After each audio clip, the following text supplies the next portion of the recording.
When it comes to nail art, a lot of clients really undervalue the arts and the creativities that goes in it.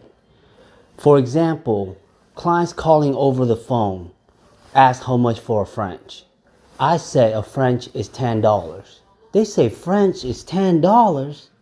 It's just a French. You see what I'm saying? They say it's just a French. It's just a flower. It's just a line.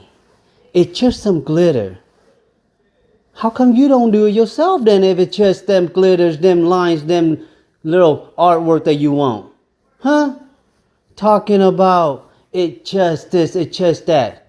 If you can do it, you could do it yourself. You wouldn't be calling us and asking us for the service. You gotta pay for what you get.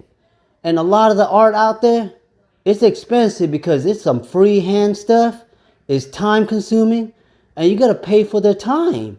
And it's the time that they takes and practice that art too, y'all know?